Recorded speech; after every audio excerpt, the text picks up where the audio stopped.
Thanks everyone for tuning in to check out our podcast today, Maker Connect. My name is Matt Despins, and I'll be your host for the show. With me today, we have Neha Ramdas. Neha is currently Chief Revenue Officer at Modern Loop. We're definitely looking forward to having you on the show, Neha. And to get us started, let's start by hearing just an overview about your career and your current projects so the listeners can get just a sense about your negotiation and business experience. So, with that, I will turn it over to you to chat a little bit about yourself. Thank you so much, Matt. So excited to be on the show. Mm. Very excited to spend time with you. A little about myself. I started out very quantitative years ago in my career. I'm a mathematician by training and stumbled upon sales and sales management. Okay. Uh, Started out as a mathematician. I worked on Wall Street, worked in investment banking, private equity, moved into sales management. Absolutely loved it. And then made my foray into sales and then back into sales management. I'm the chief revenue officer for Modern Loop now. I've typically worked with Series B companies, led their go to market efforts, and helped take them typically from Series A to Series B. You know, I hear the question a lot from me because I have a background in mental health and law enforcement before sales. People say, wow, those are very different industries, right? And so when I think about what you just said, mathematician on Wall Street, really involved in the financial transaction world, how did you make that leap into sales as a first part of that question? Mhm. And the second part is, when you were in that financial world, you must have had a certain kind of negotiation that you were doing that might be a little different from the sales one. So let's start with the first part of that question is, how did you make that jump from the world of finance and Wall Street, just a little street in New York City, over to the world of sales? Absolutely. Yes, not common, Yeah. I've been told. Um, but I actually stumbled upon it. I Okay. had never imagined myself in sales. I was in banking. Uh, I actually spent some time in Singapore. So I was in Oh, investment banking in Bombay, okay. moved to Singapore, and I was looking to transition out of banking, but wasn't sure. And so was open to looking at different things. And then I was approached by someone that was looking for a sales manager. Okay. And You're like, why not? I'm an investment banker. Why not? I was quite surprised Yeah. initially. My initial thought was why. And they're like, we just need somebody to run a bunch of data, numbers, spreadsheets. I can do that. I can do That's that. what I'm I really do. good at Yeah. that. And so that's how I forayed into sales management. I was doing a lot of actually data management and crunching numbers. And to this day, I actually believe that a lot of sales management is really just data driven. You're looking at the numbers. Obviously, it's an art and a science, but there is a lot of just data involved in how you think about decisions you make. So. I really loved it. I absolutely loved it. Had never sold in my life, and so moved from sales I don't management. believe it. You're selling me already, Neha. Good. So I did. I moved from sales management into direct sales. Okay. I worked in direct sales. I actually learned to sell on the phone. Mm. So I learned to sell on the phone, and then and back into sales management. The intention was always to go back into sales management, but I did want to make sure that I knew how to sell directly before I manage people to sell. It was an interesting transition that I've never looked back from. Do you find often a big when you were working in the finance world and conducting those negotiations, do you see a huge discrepancy in the way that you might sit down to a negotiation in the world of sales management versus that? Or do you think that they're both kind of so bound by the numbers that they share a lot of similarities? I think it's vastly different. I think it's much more in some ways. There's just playbooks you're following in finance. It's an older industry in some ways, a much more Hmm. conventional, traditional industry.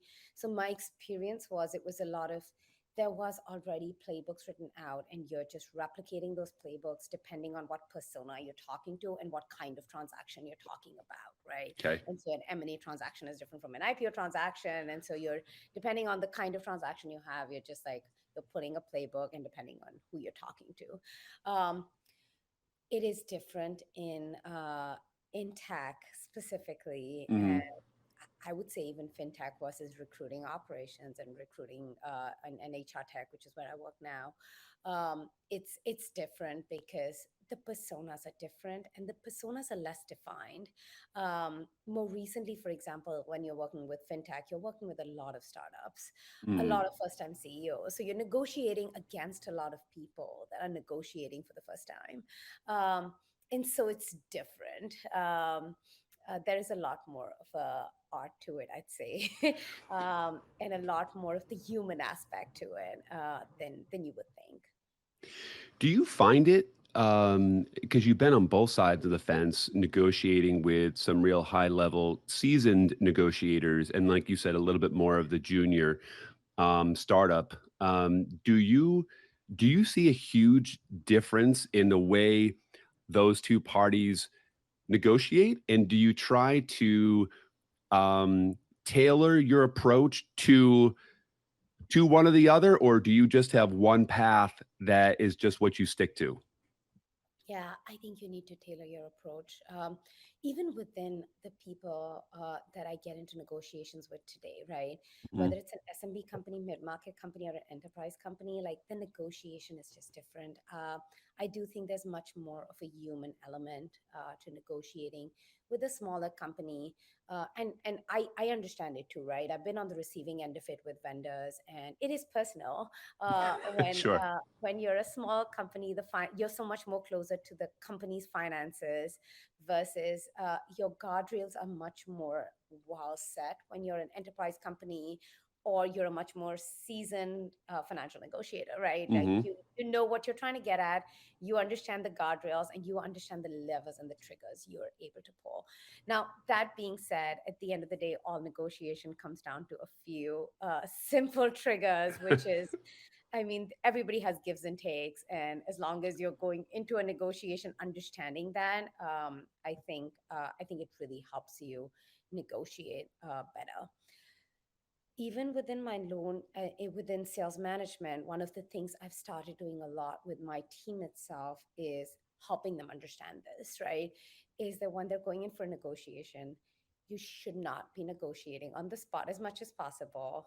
Always have some cards to play later, but also really equipping them as they go in for negotiation. So I try to prep my team before they go in for negotiations with what are the levels that they have, what is the highest they can go, and where do they need to land.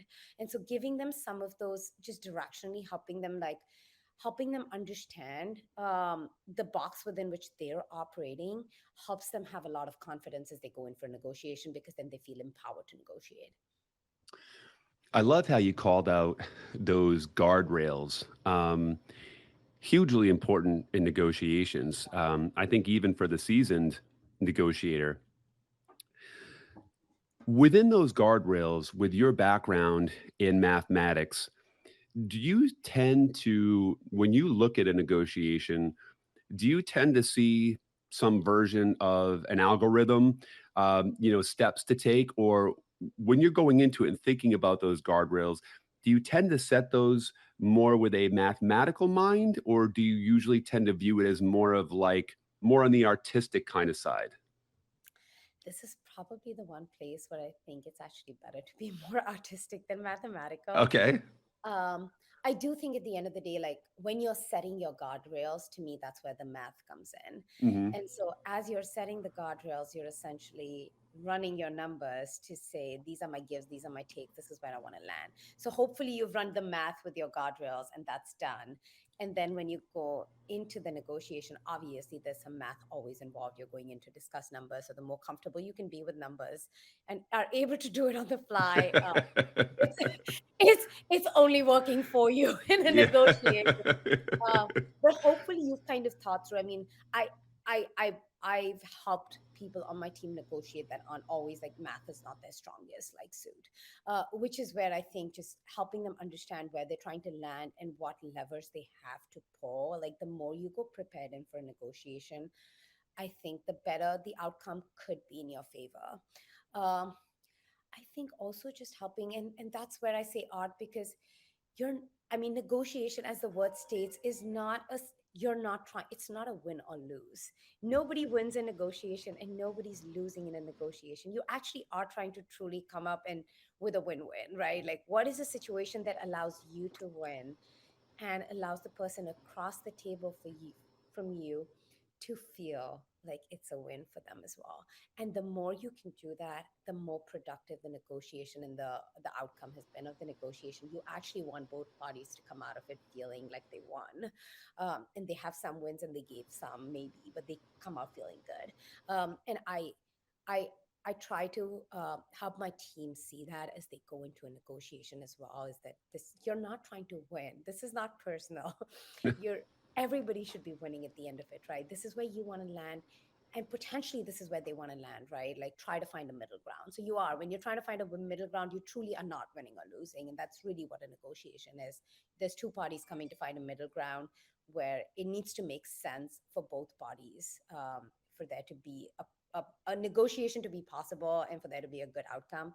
Both need to come to the table willing to reach a middle ground. Yeah, you're talking about, which I love, you're talking about collaboration. You're also talking about both parties have, going away with their victory speech, right? And I love, this is such an extreme example, but mathematically, your favorite, it's possible because negotiations are an exercise of value, right? If I'm holding a $100 bill in my hand, I'm going to value that $100 bill very different than Walmart is, right? That has very different value. So the example I give sometimes, which I love, and I want to hear your thoughts on this, is, you know, picture this. If everything that I own or that I have has no value to me, but everything that you own has a lot of value to me, and vice versa. If you value everything that I have no value for, and vice versa, if we simply exchanged everything that we would have, Hmm. both of us would have everything that we wanted, right? And Exactly. so and so people forget about that. I love that call out by you that that's an extreme example that doesn't happen, but Right. it's not a competition. We're not trying to win. We're just trying to collaborate and identify what we both value, what the other person has, and how we can both have our winning speech. Do you agree with that? 100%, 100%. And I think that's why it's so much more of an art, because you're actually going in to have a conversation with somebody to say, let's come to, when you're trying to come to an agreement, you're trying to reach middle ground. Each of us wants something in the situation and are willing to potentially give up something for it, right? And that's what it takes to come to an agreement. And sometimes you don't, right? Sometimes there isn't a middle ground. But hopefully, when two parties are coming to the table to negotiate, they're coming with that. The more both parties are able to come in with that kind of mind frame, I think it's the most productive way to conduct a negotiation. Yeah, and I think you get there, like you had mentioned earlier. I think you get there by having that collaboration and open communication, right? Because in order for me to know what's valuable to you, Neha, I have to have earned your trust and respect. So you're going to tell me, you're going to hold some cards back, like you talk to your employees about, right? But generally speaking, the more of your trust I have by showing you genuine concern and caring to get you what you need, the more open you're going to be to tell me what you need so that I can try to get that for you while simultaneously getting what I value. Right. Absolutely. And I always say ask questions, right? Because Yeah. here's the thing, like you can control your mindset, right? So you can go into a negotiation to say, okay, I'm going in to find a win-win here, right? Like we both had something we can get from this. Let's go in trying to kind of, like you said, each of us have our own victory speech at the end of this, right? But it's rare that both parties will come to the table with that, right? Sure. I would see that again much more in the financial world where I negotiate. But there is this understanding of like, we're trying to make this happen, right? Yep. Not always, but more often than not. Sure.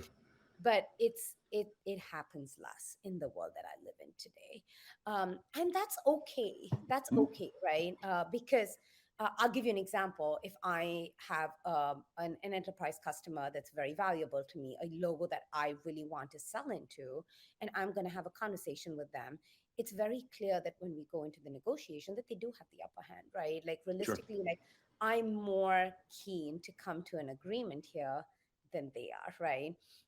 It also depends who you're talking to. If I'm talking to the business person that's very excited to buy our product, they are uh, they are more likely coming with a we're on more even grounds, right? I have something that they want. I want their business and their logo, and they have something that I want, right? When I'm talking to procurement in that same company, Yeah. the procurement person is not coming to it with as much of a zeal as the business person did, right? And so the motivations just changed. And we are coming into the situation with this person having an upper hand over me, right?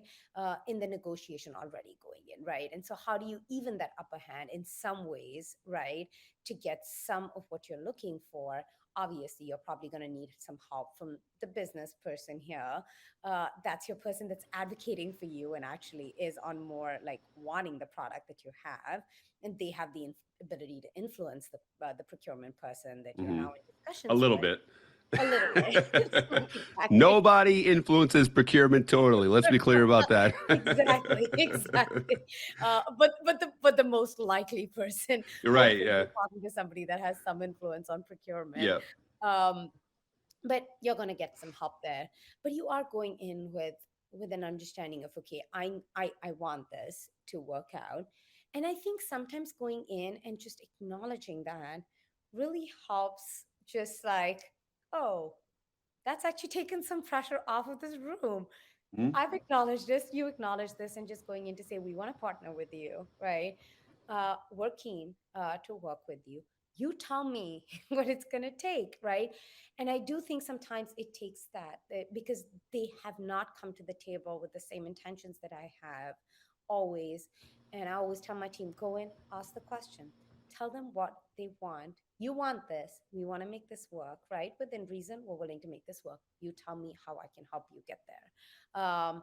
And then just having somebody open up and asking something so open ended, I think it's difficult in a human situation with two people in conversations. If you open the conversation up in this very collaborative way, it would, it's generally people collaborate in that situation. They understand that you've at least made your intentions clear to say that I've come here to collaborate. Are you open to collaboration? Yeah, you're right. It brings that whole kind of tension down because sometimes people, wrongfully believe coming into a negotiation that it's this confrontational contest, right? And so they come in chest all puffed up, ready to be aggressive, and it's like, hey, I'm here to make this work. I want to, like, tell me what you need, right? And really, we're finding out what we need too. But it brings that temperature way down. Coming from a very traditional industry like the world of finance, especially having worked on Wall Street, I'd love to hear your thoughts on what have you seen as far as the different approaches to negotiations in real life versus in the movies? And I think we have the movie version of it, we have the world of finance, and now we have where you are now, the world of tech. And so, how do you view each of those, differences in terms of like the type of negotiations and the way they're portrayed? Yeah, I do think in the movies it's always portrayed so aggressive. When I watch movies, Yes. I was like, I've never actually seen something like Mm. this. Um, I would say even in finance, it's rarely aggressive. I do actually believe that if a negotiation gets aggressive, you're probably not in a good place in the You negotiation. probably took a time capsule to 1970. You probably Exactly. mistakenly stepped into a time castle. Yeah. Exactly. I mean, Yeah.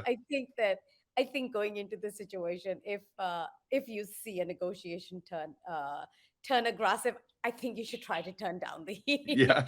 Is what Bye bye. will be Yeah. my recommendation. So I'd say literally in that order. I think movies extremely aggressive. There's too much fist pumping, so much drama, so much Yeah. backstabbing. That's a rare. I think in the real world, it's much more. I'd say it tends to be much more collaborative, but in that order, right? I think Yeah. finance was a bit more aggressive, less collaborative. Um, People would stand their ground more or felt like they could. There was a lot more kind of, yeah, there was a lot more aggression. I think also just who's in the room. Yeah. There's a lot of very very alpha personalities putting Yeah. their feet together. Um, I'd say it's less aggressive. In tech, I'd say slightly more personal in tech versus finance. I think it just feels a bit more, and so when you see aggression, Yeah. yes, you will see aggression kick in sometimes, but I think it's really just understanding the motivations of the people behind the scenes. And so it can get more aggressive. The only time I see the typical kind of movie kind of tactics in negotiations, sadly, I see it with procurement, and Mm. much more when I work with external vendors. Uh, yeah, I think there's a lot of companies that have external vendors. They external ex, external procurement vendors that they use, and so when they use external procurement people, I think you see a lot of the movie tactics deployed. They have a lot to prove to keep that paycheck coming in, right? Like Exactly. they got a lot. They got to go back and say, look at how bad I beat Yeah. them up, right? And you bring up a really good point there too. Is that in most negotiations, you're trying to form lasting relationships, right? You want to continue to do business with this person over the years to come. Sometimes these external procurement vendors, they're not looking at that. They're just like, let's beat them up on this deal. We'll let the rest take care of itself. And so that is a topic sometimes too. I hear people talk about is there no offense to anybody in that industry, but that they just have a desire to move away from that because they want a more long-term collaborative experience. Yes, you see a lot of unreasonable negotiations, right? Yeah. So like coming from like, I think I think a reasonable negotiation, you're coming to the table with X dollars, right? And Yep. somebody else comes with like, give me a 20% discount on this, right? Like that's a reasonable negotiation. You'll see like an external procurement person come with like 60% discount. Like that's Yeah. that's kind of almost a crazy starting place, right? And I think that's where and I think some of it is just the position that I bear at my company.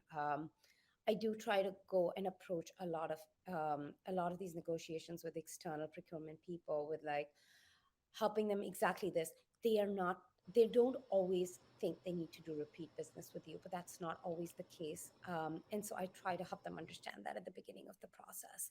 When I talk to them, I tell them, obviously starting with like how much I've worked with them before, so like any Yep. examples I have of my team having worked with them, I try to actually state those examples from the get go so they understand this is not the first time we're working together. And also, like, my way to imply that this is not going to be the last time that we're going to do business together, right? And so, the more we can be reasonable with each other, this is going to be a more productive long term And they're relationship. like, sounds good, 60%. Yeah. Yeah. it, it almost baffles me Yeah. at the starting place, right? For me, and that's kind of the first thing, right? When you go into negotiation, you understand what somebody's intentions are with the first like number they throw back at you, or like the first kind of negotiation point, right? If they come from like just completely unreasonable, you're like, okay, we need to take a step back. Let's We talk. get it. You know, for all of our listeners out there, there is a strategy of anchoring. You know, your starting position, your highs and your lows, like Neha is talking about. But I can assure you, in no negotiation ever is 60% that number. Yeah. So, like, it's never that number. It's never been that number. It never will be that number. So you know, feel free. We're gonna help you. We'll help you. You know, learn about anchoring and starting position. But it's not 60%. I'll It's give you not that. 60%. Don't start at Yeah, 60. I will give you away that secret sauce right there. It's not 60%. I know. I always joke because I have two little kids. Yep. And so my son, when he was very little, maybe three, he would start at these like unreasonable places with me, right? Yeah. We would go in for a bath and I'd be like, okay, he wants to stay in the bath as long as possible. I want him to come out as quickly as possible. So I'm like, okay, you have 2 more minutes. He goes, no, 2 hours. He's like, how about 4 days? I was, and so I was like, I mean, initially it was just like, I'm like, this is so unreasonable. I don't know how to negotiate with his stats. And then you remember this is not that different from negotiating with an external You procurement know, vendor. when the next time you have an external partner say that, say, you remind me of my kid in the bathtub. Like you really have some similarities to my kid in the bathtub. This is getting very, Yeah. we need to do better than this. We're like, let's do better than a 3-year-old. Yeah, you can. Be more It's cool. Can reasonable. we just do better than a 3-year-old? Would that be all right? Just not a big ask. And then they want to negotiate that. I'll give you 2 years old. All right, two and a half, right? Okay, fine. Uh, We started to talk. Let's be a little bit more reasonable, yeah. slightly.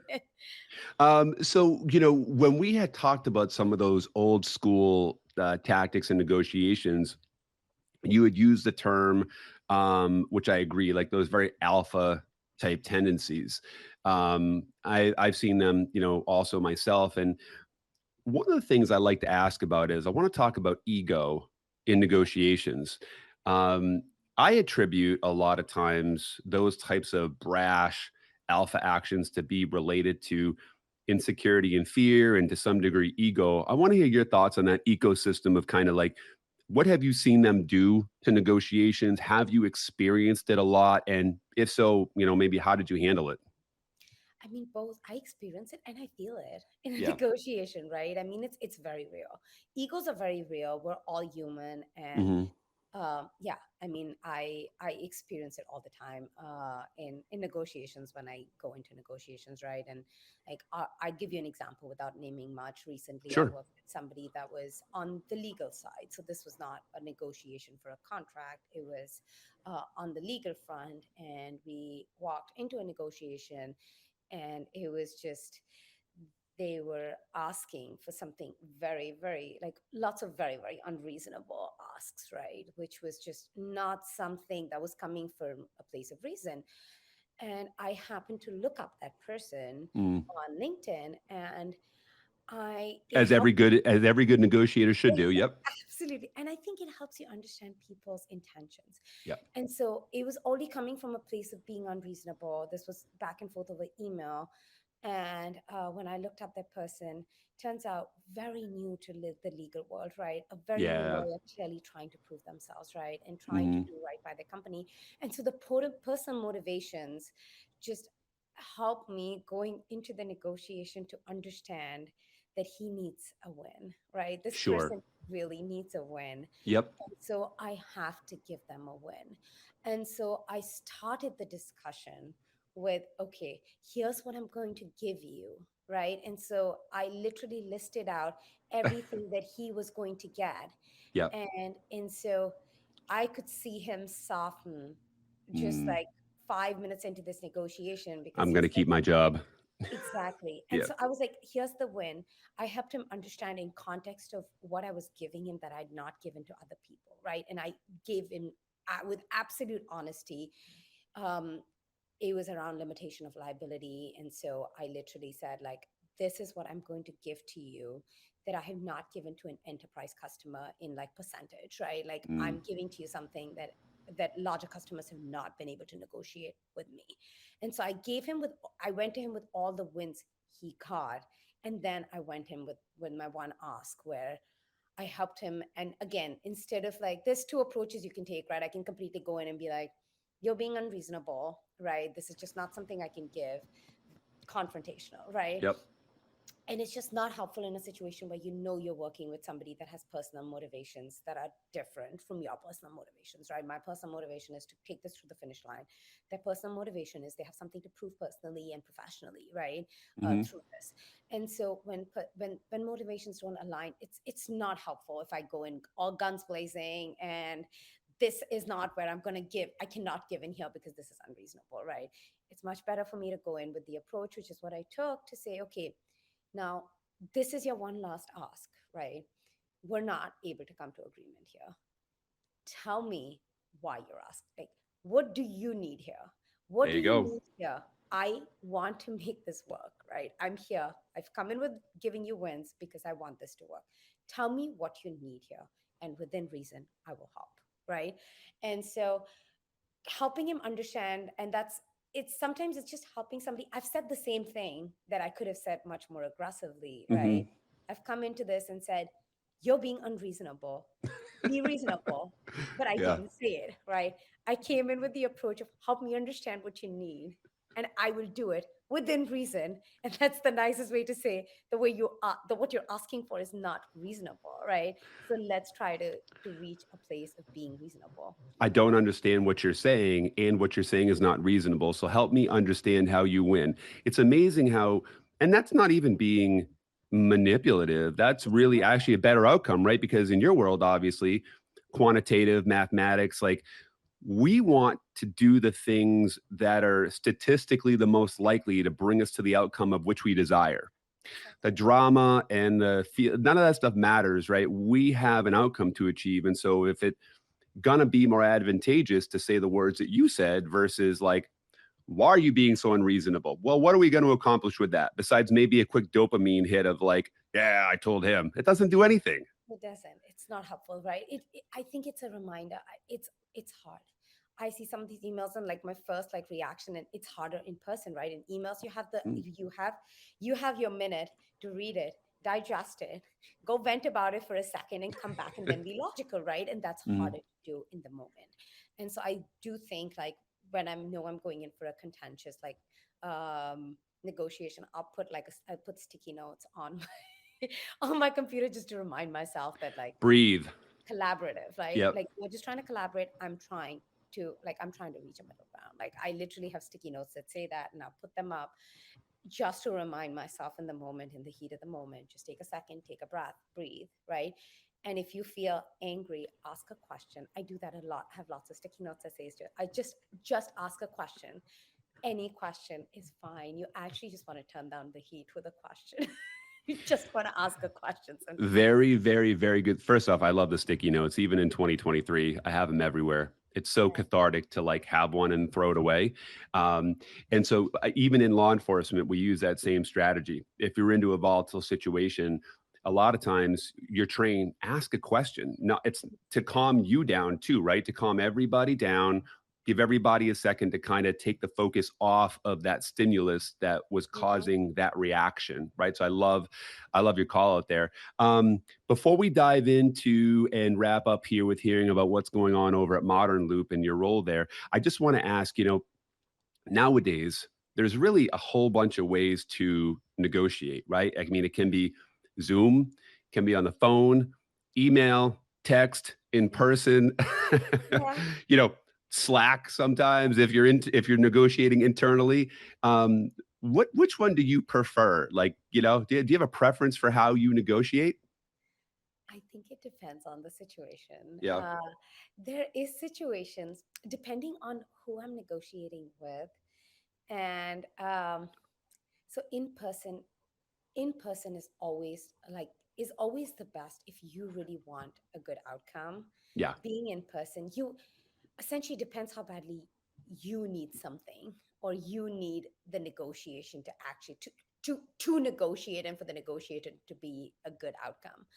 um, I do think at the end of the day, it's a lot about asking questions. You want to learn about their intentions because they're holding those close to their chest, right? Like their cards close to their chest. You want to learn about it. Your best chance of doing that is to develop a more personal relationship, a more human relationship with someone, and in person is always better. So I'd say, depending on your order, um, I'd say in person, Zoom, and then email. But there is situations where I would actually prefer an email negotiation. Emails help you take information, process it, right? So, in situations where you want to be able to process information, think about your response and then respond thoughtfully, because you're going to have very few back and forth, right? Like you'll have one shot at this. You want that to be email because then you can get somebody's response, you can think it through, and you can have your one good shot at responding over email. If you think you can have more back and forth, then in person is best, and then Zoom next. Well, plus the email gives you a chance to get those sticky notes all lined up over your computer, right? Which I Exactly, agree before I go in completely. person. um, I love the first one to be over email. It gives yeah. me, I don't go into it blind. Always know the rules of the game that you're playing, right? Exactly, exactly. So correct me if I'm wrong. It looks like here that you've been at Modern Loop for about a year, Mhm. both as a VP, head of revenue, and then for the last 6 months as CRO. So congratulations on the new role. Yeah. Thank you. So love to hear more about Modern Loop. Kind of what you guys do, and I want you to shamelessly plug this for all of our listeners. No humility. I want to hear how much you're kicking ass over there. The whole team. I want to hear it all, Neha. Perfect, perfect. Thank you. I appreciate that. Of Uh, course. I'll start by introducing Modern Loop a little bit. So Okay. we're a recruiting operations software. Okay. Um, and so think of like a scheduling software that helps you essentially schedule with 2 clicks. And so for recruiters and recruiting operations teams, specifically recruiting coordinators, Okay. use our software to essentially automate everything that they would do manually. Wow. Every and we've been building automations pretty much since. And so we've been pretty quickly churning out automations that help automate more and more of their workflow. And it's really incredible because most recruiting coordinators actually want to move into more strategic projects, and Yep. our software allows them to do that. So I mean, essentially things like scheduling, which would take them hours and hours to do before, scheduling like one on-site interview, which would like typically take people 4 or 5 hours, they can literally do in under a minute with 3 clicks with Modern Loop. So it's an efficiency tool, which is why it's been such an incredible year for us because it's the year of efficiency. Everybody cares about ROI. Everybody cares about efficiency. Everybody cares about cutting cost. And so, what we're able to do is typically recruiting coordinators support recruiters. And so, before Modern Loop, one recruiting coordinator could support maybe 4 recruiters. Okay. Using Modern Loop, one recruiting coordinator can essentially support up to 7 or 8 recruiters. Wow. With Double zero almost. cost. Exactly, exactly. Wow. And so, obviously, with people being really, I mean, while it looks like the world is falling apart and people are not hiring and the tech sector is really like crumbling, it's not. It's really not. There is companies. I mean, it's very true that there's companies that are having a hard time, specifically in the SMB space that we work in, but there a majority of the companies are actually still growing and scaling, maybe not scaling as thoughtlessly, I think, as some were Hmm. before. It's a much more thoughtful, efficient, and with some efficiency in there, companies are continuing to grow. um, Mid-market enterprise space, I think most companies continue to hire, again, a lot more focus on ROI. So people are not hiring. The way that I look at headcount now is, in the world that I remember from a year ago, we were asked to hire if we need somebody 3 months later. I was Sure. asked to hire them today, right? If you think you need somebody in 3 months, hire them today so that they're trained and ready to go, Yeah. right? So hire somebody before you need them. Now it's hire somebody if you needed them yesterday, right? Yeah. And most companies have that approach to hiring, which I do think actually is much more of a sustainable, and I think we're in a place where we should be. Um, and so I think this is a much more sustainable, robust place for us as an industry to be. But that means that people are trying to be much more ROI focused and much more efficient in every way, right? And Modern Loop really allows recruiting teams to do that. And so it's just been a fabulous year for us. We've grown more than we've ever before. We've scaled, oh my gosh, last quarter we grew by 175% from the quarter before. How Uh, much? 175%. No big deal. Just 175%. No big deal. I have to I say, it was a wish really I, good board I wish meeting. I wish we had a math expert around to help us quantify that. Do you know any math people, Neha? It was wonderful. I literally walked into the board meeting and I was like, this is going to be my best board meeting ever. Yeah, because if I'm on your website. I keep looking out. So it looks like right around the time you started as well was where you guys got about 9 million bucks. Is that what's on your website here? Right around the time you started? So right around the time I started, we just raised our Series A. Yep. And so that's great. I mean, it's great to be well capitalized as a Yeah. company in the environment that we're in right now. We're very, very well capitalized as a company and actually continuing to grow revenues.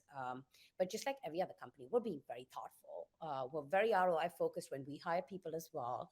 And so very, very careful about our bottom line as well. And the top line number has been growing pretty well. So, I think it's been a pretty high growth environment for us, and I mean, I actually upgraded our projections. So I downgraded our projections beginning of this year because of the industry sector we operate in. Recruiting tends Hmm. to have been probably the one segment that's been most hit, unfortunately, in this downturn.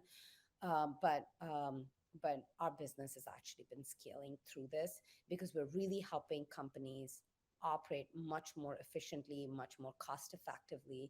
And everybody today is looking at automation because it does exactly that. It helps you work and operate with stronger ROI as a company, which everybody cares about. Well, just a couple of observations here about your website. First off, the product sounds amazing. To be able to have one recruiting coordinator support 8 roles versus previously 4, doing it through automation. But even looking at the DNA of your company, when I look down at like the people, right, meet the team. Everybody looks so fun and casual. And for our listeners out there, Neha as a CRO, I mean, I count 25 people on this website, and they're not in any hierarchy, if you will. Like Neha's almost at the bottom of the picture. Like, Probably, yes. like, yeah, I like 4 rows of people like business development and software who are just there's Neha down there at the bottom, just a CRO, no big deal. So, Yeah. Yes, yes. We're a very flat organization. We love y- that. yeah, We're all about innovation. Everybody just like truly like at the company, everybody loves what we're doing, believes in what we're doing, and is just like shows up every day to make the company better. And I love that. I love that passion. And that's kind of what I love about Series A companies in some ways. And I look for that when I go and work at a company. a lot of passion. Well, for everybody listening, that's modernloop.io. And this has been Neha Ramdas. So to close us out here, Neha, do you have any final thoughts or anything you want to add? No, this has been so amazing. I've really enjoyed this conversation, Matt. And yeah, I haven't actually talked about negotiations in a while. So it's also been fun to remember my older days in finance and kind of talking about what I do now. Yeah, it's been a good, fun conversation. Thank you. Well, we would have no idea you haven't done it in a while. It was great to have you on. I mean, you really shared a lot of interesting knowledge that I appreciate. So, Neha, thank you so much. Hopefully, we will see you again soon. And thank you, everybody, for listening.